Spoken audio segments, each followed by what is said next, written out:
Day 372, Sunday, February 25th. Proverbs 8. Proverbs 8 1-36 NKJV. Does not wisdom cry out, and understanding lift up her voice? She takes her stand on the top of the high hill, beside the way, where the paths meet. She cries out by the gates, at the entry of the city, at the entrance of the doors. To you, O men, I call, and my voice is to the sons of men. O you simple ones, understand prudence, and you fools, be of an understanding heart. Listen, for I will speak of excellent things, and from the opening of my lips will come right things, for my mouth will speak truth. Wickedness is an abomination to my lips. All the words of my mouth are with righteousness. Nothing crooked or perverse is in them. They are all plain to him who understands, and right to those who find knowledge. Receive my instruction, and not silver, and knowledge rather than choice gold, for wisdom is better than rubies, and all the things one may desire cannot be compared with her. I, wisdom, dwell with prudence, and find out knowledge and discretion. The fear of the Lord is to hate evil, pride and arrogance and the evil way and the perverse mouth I hate. Counsel is mine, and sound wisdom, I am understanding, I have strength. By me kings reign, and rulers decree justice.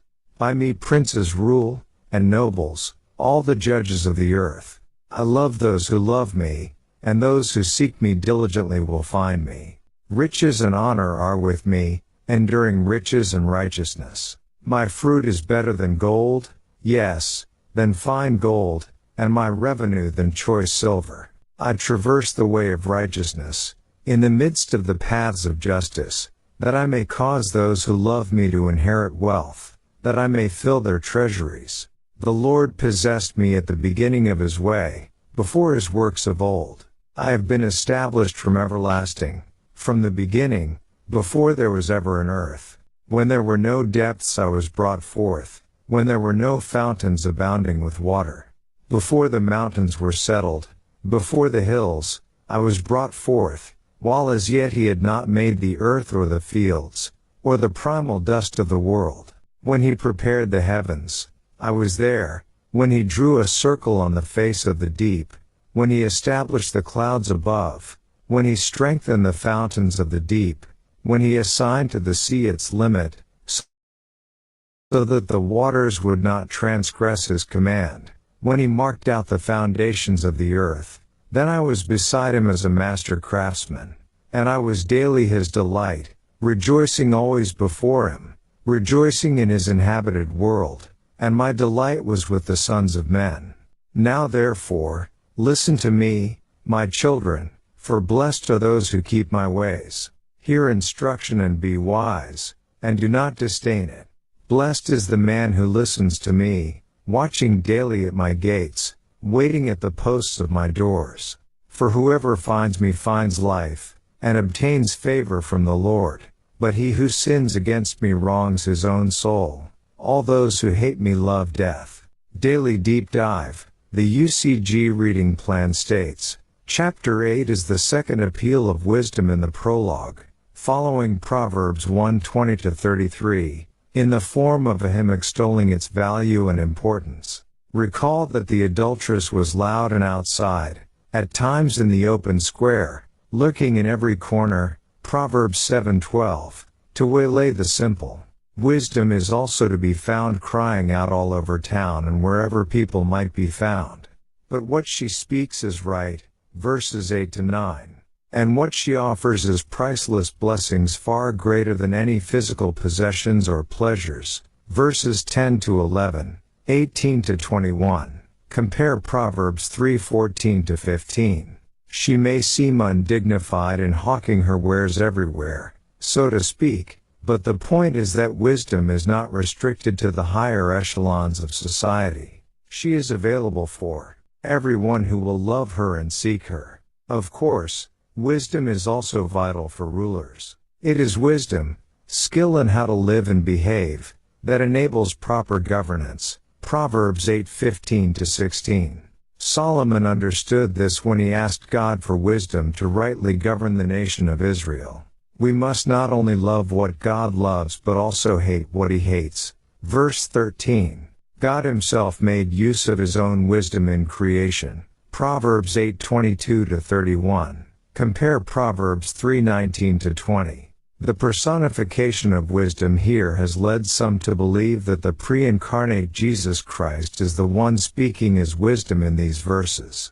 However, we must consider that wisdom here speaks of having been brought forth before anything else. Verses 24-25. And this is not true of God the Word who always existed. Again, we must understand in this passage a personification of a quality that is not in actuality a person. While there are some parallels here with Jesus Christ, who served as the agent of God in creation and was the embodiment of divine wisdom, we should not make the mistake of equating him with woman wisdom. Still others see a parallel between the personification of wisdom and the Egyptian concept of Mot, though this is unlikely. The NIV Archaeological Study Bible explains, in ancient Egypt Mot was the abstract principle of truth, order, justice and harmony, as well as the name of a goddess who personified those virtues. Kings were enjoined to practice Mot in order to ensure a long reign. Scholars naturally wonder to what degree the Egyptian concept of Mot influenced Israelite thinking on justice and order in society. Specifically, the feminine personification of wisdom in Proverbs 8 has been suggested to have been derived from the Egyptian goddess Mot. It is difficult to posit a direct line of influence from Egypt to Israel on the subjects of order, justice or Mot. Both Israel and Egypt understood that justice and harmony are necessary for life to function smoothly. But wisdom, in Proverbs 8, is a personification, not a goddess. She exemplifies the order and justice God has built into creation.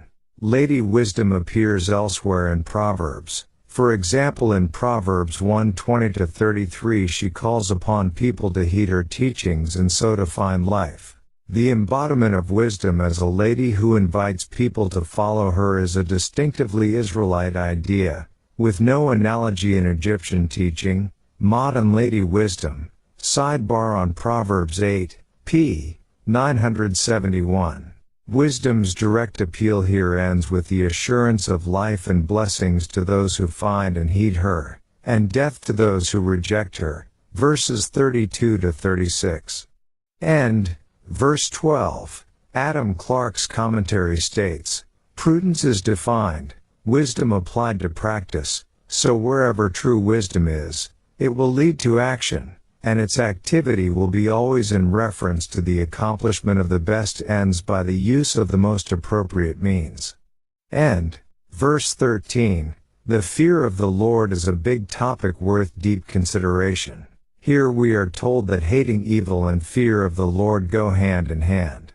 We can't have a proper relationship with God without hating what God hates, evil. We must examine and hone where we allow evil in our lives, and then with God's help, actively pursue a shift in mindset toward those things. Verse 18. While exercising wisdom may come with physical blessings resulting out of wise decisions, the author has the greater spiritual blessings as the main focus. As we seek and exercise wisdom, we are guaranteed to gain spiritual wealth, righteousness and treasures in heaven, which is far better than anything physical we may obtain. Verse 36. God's wisdom is meant to help us have a good life, therefore to go against God's wisdom is bad for us.